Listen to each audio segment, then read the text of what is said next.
할렐루야. 주님의 평강이 우리 성도님들에게 가득하기를 축복합니다. 오늘 말씀의 제목은 걸림돌입니다. 여러분 혹시 걸림돌과 디딤돌의 차이를 아십니까? 토마스 카일라인은 이렇게 말했습니다. 길을 가다가 돌이 나타나면 약자는 그것을 걸림돌이라 하고 강자는 그것을 디딤돌이라 말한다 라고요. 그래요, 여러분, 똑같은 돌이에요. 길을 가다가 한 개의 돌을 보는데, 두 개의 돌이 아니에요. 한 개의 돌을 보는데 그 돌을 걸림돌로 생각할 것인가, 아니면 디딤돌로 생각할 것인가, 그것은 여러분 우리가 그 돌을 바라보는 우리 마음가짐에 따라서, 내가 어떻게 마음을 먹느냐에 따라서 그 결과가 달라진다라는 거죠. 여러분, 올 한 해 우리들의 인생에 참 많은 돌들이 있지 않았습니까? 여기서 돌이라고 하면 우리가 살아갈 때 경험하게 되어지는 모든 장애물과 같은 그런 고난과 역경과 같은 그런 일들이다라고 할 수 있는 거죠.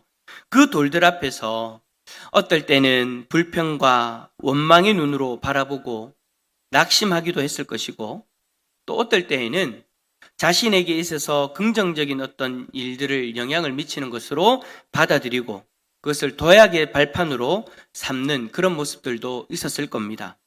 만약 여러분들이 그것을 도약의 발판으로 삼으셨다면 그것은 여러분들에게 디딤돌이 되어진 거예요. 근데 만약에 여러분들이 그것으로 인해서 낙심하면서 걸림돌로 생각했다면 여러분들은 그것들 앞에서 많이 마음이 무너져 있는 그런 모습들을 보게 되어질 거죠. 이것은 여러분 결국에는 우리의 마음의 선택이다라는 거예요. 돌은 똑같아요. 그런데 여러분들은 그 돌을 어떻게 받아들이셨습니까?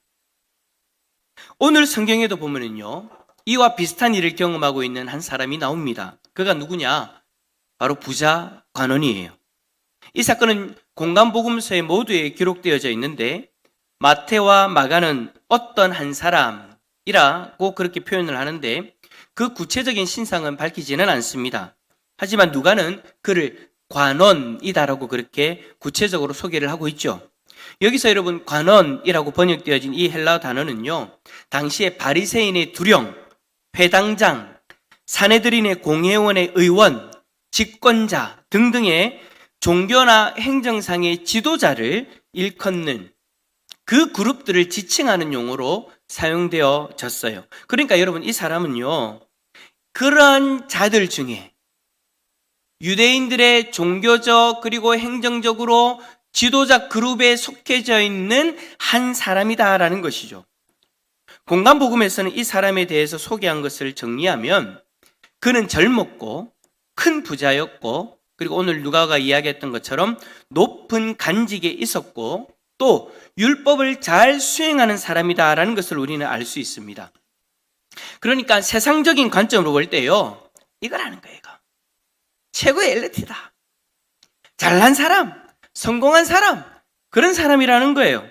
그런데 아무런 부족한 것이 없을 것 같아 보이는 이 젊은 부자 관원이 예수님에게 찾아옵니다. 근데 여러분, 예수님에게 찾아와서 꿇어앉아서 질문을 합니다. 18절에 보니까 선한 선생님이요, 내가 무엇을 하여야 영생을 얻으리까? 라고 말입니다. 이 사람은 여러분 앞에서 이야기했던 것처럼 모든 것을 다 갖춘 사람이었지만 그는 영생에 관한 그 진리를 몰랐던 거예요. 그래서 예수님에 대한 소문을 듣고 쫓아와서는 어떻게 하면 영생을 얻을 수 있습니까? 라고 그렇게 물어보는 거죠. 그때 예수님이요, 이 부자의 질문에 두 가지의 답을 주십니다. 왜냐하면 그 질문에서 답을 해야 될 것을 두 가지로 예수님은 받아들이셨기 때문이에요. 왜 두 가지일까요? 우리가 볼 때에는 그냥 영생에 관해서 질문했구나 라고 답할 수 있는데, 생각할 수 있는데 왜 예수님은 두 가지의 답을 하시냐라는 거예요. 먼저는 그가 예수님에 대해서 어떻게 불렀습니까? 선한 선생님이요 라고 그렇게 불렀죠. 성경을 보면 여러분, 예수님에 대해서 선한 선생님이여 라고 부르는 사람은요 거의 없어요. 그냥 선생님이여, 랍비여 라는 정도로 선생님에 대해 관해서 라고 부르면 그냥 랍비여, 선생님이여 라고 부르지 선한 선생님이여 라고 부르진 않거든요. 근데 왜 이 사람이 선한 선생님이라고 불렀을까요? 그 이유가 뭘까요? 예수님이 대답하신 것과 그리고 그 대답에 또 답을 하고 있는 그의 모습을 보면 우리는 한 가지 이유를 발견할 수 있어요. 그게 뭐냐면 이 사람은요 지금 선에 대해서 집중하고 있었거든요. 이 사람이 예수님에게 질문한 것이 뭡니까? 어떻게 하면 영생을 얻을 수 있습니까? 라는 것이지 않습니까? 그러니까 이 사람은 지금 선한 행위를 통해서 영생을 얻을 수 있다는 생각에 딱 사로잡혀 있었던 거예요. 그런데 예수님을 보니까 이 영생을 얻을 수 있는 선을 가지고 있는 것으로 보였던 거죠. 그래서 예수님에 대해서 부를 때 선한 선생님이요 라고 그렇게 부르고 질문도 영생에 관한 그런 질문을 하고 있는 거예요. 자, 이렇게 질문을 하면 선한 예수님이라면 자신에게 옳은 답을 주실 수 있다라고 그렇게 믿은 거죠. 그런데 예수님은 이렇게 자신을 부르는 사람에게 19절과 같이 대답을 합니다. 네가 어찌 나를 선하다 일컫느냐? 하나님 한 분 외에는 선한 것이 없느니라. 여러분, 이 여기에도 두 가지 의미가 있는데 첫 번째는 뭐냐? 영생을 얻을 수 있는 선의 기준을 만족시킬 만한 이 땅의 사람은 이 세상에 없다라는 것입니다. 영생을 얻기 위해서는 완전한 의가 필요해요. 여러분, 영생을 얻는다는 말이 무슨 말입니까? 우리가 어디에 가서 산다라는 얘기예요. 천국에서 영원히 살아간다라는 거죠. 천국이 어떤 곳입니까? 의로우신 하나님이 살아갑니다. 죄가 하나도 없으신, 흠이 하나도 없으신 그 하나님이 살아가는 그 나라에 우리가 들어가려면 그 의를, 그 선을 만족시킬 만한 선이 우리에게 있어야 되는 거거든요. 그런데 이 땅에 있는 사람들 가운데에서 그 하나님의 의를 만족시킬 수 있는 사람, 그 사람은 아무도 없다라는 거죠. 그 선, 그 의를 만족시킬 수 있는 분은 그 하늘나라의 주인이신 하나님. 그 하나님만이 그 선, 그 의를 만족시킬 수 있는 거예요. 그 선을 이룰 수 있다라는 거죠. 그런데도 사람들은 어떻게 생각에 잡혀 있느냐? 자신의 선한 행동으로 그 의를 만족시켜서 하늘나라에 갈 수 있다, 구원받을 수 있다라고 그렇게 여긴 거예요.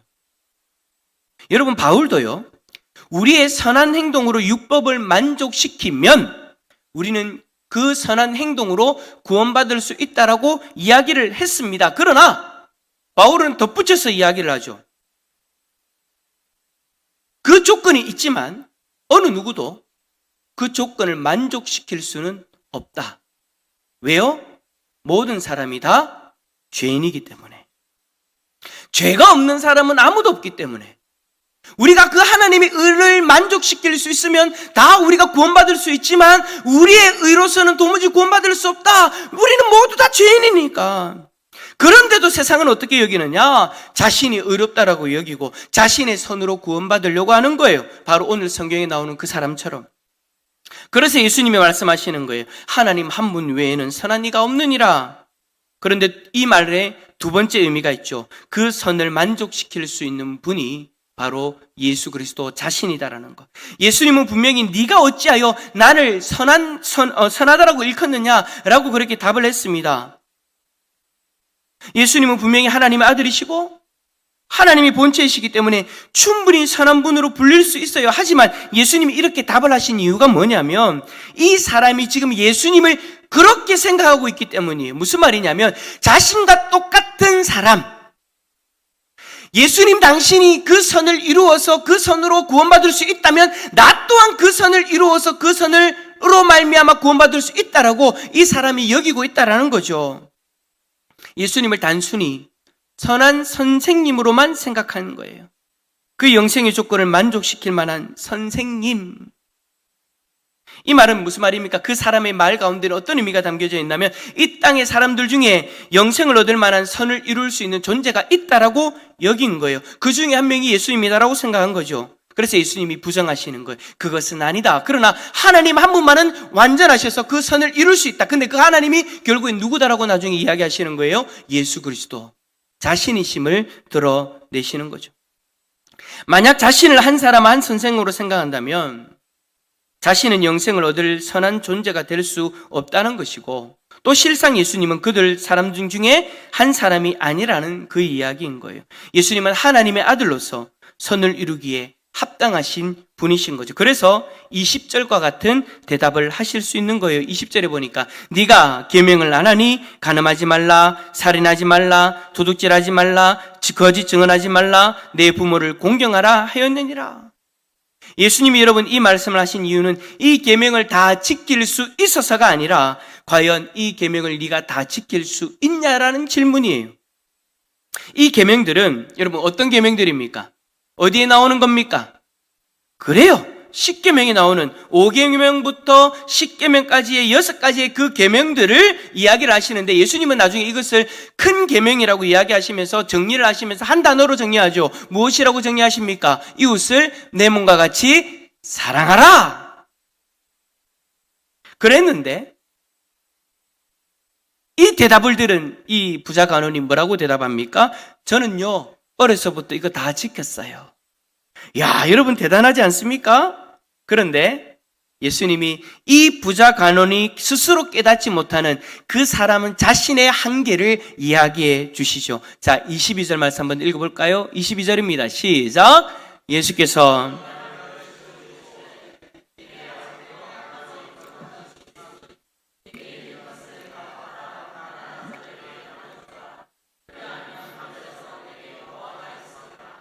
그리고 와서 나를 따르라 하시니 아멘. 처음에 여러분 이 관원의 대답은요 참 우리에게 충격을 주는 대답이었어요. 모든 것을 다 행했대요. 이웃을 사랑하라. 저는 완벽하게 어려서부터 그것을 다 지켰습니다. 여러분 그 말이 사실이라면 예수님의 말씀도 거짓말이고 바울의 이야기도 다 거짓말인 거예요. 모든 사람이 다 죄를 범했고 스스로의 의로는 구원받을 수 없다라고 이야기를 하고 있는데, 이 관원은 스스로 이야기하기를 모든 것을 다 지키고 있다고 이야기를 하니, 근데 여러분 우리도 그렇게 생각할 때가 많잖아요. 이웃을 사랑하라는 그 계명 앞에서 우리는 모든 것을 완벽하게 지키고 있는 것처럼 스스로 그렇게 생각하면 살아갑니다. 그런데 여러분 우리는 우리 스스로도 깨닫지 못하는 것이 있죠. 내가 이웃 사랑하는 것이 완벽하지 않다라는 거. 그런데 그거를 누가 아시는 거예요? 예수님은 알고 계셨던 거예요. 그래서 예수님이 정확하게 이야기를 하시죠. 네 모든 것을 다 팔아서 가난한 자들에게 나누어 줘라. 여러분 이 말이 무슨 말입니까? 너가 정말 이웃을 사랑해서 이 계명을 지켰다면 너는 내가 지금 이야기하는 것을 당연히 지킬 수 있을 것이다. 이웃을 사랑한다면 네가 가진 모든 것들을 다 팔아서 나눠줄 수 있을 것이다. 그런데 과연 네가 정말 이웃을 사랑하느냐? 이웃을 사랑한다면 이 계명들 6가지 계명들을 다 지켜서 이웃 사랑을 실천하는 사람이라면 한번 내가 이야기하는 것을 해보아라. 네 모든 것을 다 팔아서 이웃들에게 나누어주고 나를 따르라. 이 예수님의 말씀을 듣고 이 부자 간원은 심히 근심하며 돌아갔다라고 그렇게 기록하고 있습니다. 자신은 스스로 선한 행동을 하였다라고 생각했는데 사실 영생을 얻기 위한 선한 행동에는 미치지 못하였던 자신을 발견하고 좌절하며 돌아갔던 거예요. 이 사람에게 있어서 부자의 삶은 자신이 구원받는 데 있어서 무엇이 되어져 버린 겁니까? 제가 설교 서두에서 이야기했던 그 내용을 가져오면 무엇이 되어졌던 겁니까? 걸림돌이 되어져 버린 거예요. 물질이 너무 많은 것, 여러분 너무 좋죠? 돈 많은 거 여러분 좋은 것 아닙니까? 내가 하고 싶은 거 다 할 수 있고 편하게 살 수 있고 누릴 수 있고 여러분 행복하게 살 수 있다라고 여러분 우리는 생각합니다. 그래서 여러분 우리는 어떻게 합니까? 조금 더 벌기 위해서 조금 더 가지기 위해서 아둥바둥 우리는 살아가잖아요. 이 부자 관리도 자신에게 있는 물질로서 얼마나 여러분 풍요롭게 살았고 여러분 얼마나 권세 있는 자로서 떵떵거리며 살았을까요? 그런데 이제 그것이 자신에게 걸림돌이 되어진다라는 그것을 발견하고는 낙심하게 되어진 거죠. 제가 앞에서 이야기했던 것처럼 돌이 하나 있습니다. 그 돌이 여러분 그 인생에 있어서 참 풍요로움이었습니다. 그런데 그 돌이 어느 순간 걸림돌이 되어져 버리는 거예요. 이 사람요, 율법도 다 지켰답니다. 다른 사람들이 볼 때 완벽한 삶이었습니다. 하지만 그조차도 이 걸림돌 때문에 하나님이 만족할 만한 선을 이룰 수가 없었던 거예요. 그 걸림돌은 예수님 말씀처럼 디딤돌로 사용할 수도 있었습니다. 그것을 팔아서 이웃들에게 나눠주고 예수님을 따랐다면 그 또한 예수님으로 말미암아 구원받는 복된 인생이 되어질 수 있었을 거예요. 그런데 그 돌을 디딤돌이 아니라 걸림돌로 받아들임으로 인하여 낙심하게 되어진 거죠. 참 안타까워요. 그 걸림돌을 디딤돌로 바꿀 수 있는 용기가 있었으면, 결단이 있었으면 그 결과가 달랐을 텐데, 만약 그가 자신에게 있는 물질을 팔아서 가난한 자들에게 나누어주는 이웃 사랑을 실천하고 예수님을 따랐다면 그는 예수님을 믿고 영생을 얻을 수 있는 그런 복된 삶이 되어질 수 있었을 텐데, 그 돌을, 그 물질을 디딤돌로 여길 수 있는 결단을 하지 못하고 용기를 내지 못해서 결국에는 그 걸림돌에 넘어지는 그런 안타까운 인생이 되어진 거죠. 여러분, 이 부자와 비슷한 사람들 성경에 여러 나옵니다. 그 중에서 여러분 사도행전에 나오는 아나니아와 삽비라도 그랬죠. 그들은 자신의 소유를 받아서 사도들에게 내어놓았습니다. 그런데 어떻게 합니까? 얼마를 감추고 그것이 전부인 양 내어놓았죠. 만약 그들이 모든 것을 내어놓았다면 그들은 바나바처럼 초대교회 성도들로부터 존경받는 그런 복된 자리에 설 수 있었을 겁니다. 하지만 그들에게 물질은 결국엔 디딤돌이 아니라 걸림돌이 되어진 거예요. 어디 그들뿐입니까? 솔로몬은 어떻습니까? 그 대단한 솔로몬은 어떻습니까? 아버지 다윗을 이어서 왕이 된 이후로 엄청난 부와 권세를 누리게 되어졌습니다. 하지만 솔로몬은 그것들을 통해서 하나님을 더 잘 섬기는 디딤돌로 사용하지 못하고 오히려 하나님 앞에서 범죄하는 걸림돌로 사용하게 되어진 거죠. 그래서 솔로몬이 하나님 앞에 범죄하고 방탕의 시간을 보내다가 노년에 기록한 그 잠언과 전도서를 통해서 이 모든 것들이 헛되고 헛되다라고 그렇게 고백하기도 했지 않습니까? 오늘날 저와 여러분 어떻습니까? 저와 여러분에게 있어서 오늘 본문에 나오는 한 예만 들어서 이야기를 먼저 이야기해 봅시다. 돈, 물질, 이것이 여러분들의 인생에 있어서 디딤돌입니까? 아니면 걸림돌입니까? 똑같은 돈인데 올 한 해 어떤 분은 이 돈으로 하나님이 기뻐하시는 그 자리에 이 물질을 드림으로써 하나님이 주시는 복을 더욱 누리는 디딤돌로 사용하였을 겁니다. 하지만 어떤 이는 반대로 자신에게 있는 그 돈을 하나님의 뜻과는 전혀 상관없는 데 사용함으로 인해서 하나님 앞에 책망받는 자리로 나아가게 되어지는 걸림돌이 되어져 있기도 할 거예요. 여러분, 어디 돈뿐이겠습니까? 우리에게 있는 모든 것이 다 그렇습니다. 우리에게 있는 모든 것, 우리가 경험하는 모든 것들이 다 여기에 해당되어집니다. 건강, 권세, 직장에서의 지위, 인맥, 심지어 여러분 고난까지도 우리에게 있고 우리가 경험하는 수많은 것들이 우리의 마음가짐에 따라서 디딤돌이 되어질 수도 있고 걸림돌이 되어질 수도 있는 거예요. 여러분, 고난이 왜 여기에 들어가냐고요? 지난 금요일 날 우리 브라질의 박종필 선교사님 오셔서 말씀을 전해주셨는데, 여러분, 그 고난의 현장 가운데에서 우리는 지식으로만 알던 하나님을 경험하게 되어지고 하나님을 더욱 친밀하게 느낄 수 있게 되어진다라고 여러분 말씀하셨지 않습니까? 고난 가운데 욥이 그렇게 고백했다고 했죠. 내가 주께 대하여 귀로 듣기만 하였사오나 이제는 눈으로 주를 배움나이다. 고난을 경험하기 전에 의인이라고 소문나 있던 그 욥조차도 내가 주께 대하여 귀로만 듣고 있었다. 지식으로만 가지고 있었다. 그 지식을 따라 행하기만 했었다. 그런데 이제는 그 고난 때문에 그 고난이 자신의 인생이 디딤돌이 되어져서 이제는 내가 지식으로만 알던 주님을 눈으로 배움나이다. 할렐루야. 고난조차도 우리들의 인생 가운데에 걸림돌이 아니라 디딤돌이 되어져 버린 거예요. 사랑하는 성도 여러분, 올 한 해 하나님이 우리에게 주신 그 모든 것들을 디딤돌로 여기셨는지 아니면 걸림돌로 여기셨는지 한 해 동안 우리들의 삶을 돌아볼 수 있기를 바랍니다. 디딤돌로 여겼다면 우리는 한 해의 마지막 날인 오늘 하나님 앞에서 참으로 감사하며 기뻐하며 하나님 앞에 온전히 영광 돌리는 예배를 드릴 수 있을 겁니다. 그러나 만약 걸림돌로 여겼다면 오늘 성경에 나오는 부자관리처럼 우리는 예배를 드리면서도 여전히 근심 가운데 예배를 드리게 되겠죠. 만약에 우리의 모습이 그런 모습이라면 오늘 이 예배로 여러분들 앞에 있는 그것을 걸림돌로 여기는 그 마음을 바꿀 수 있기를 축복합니다.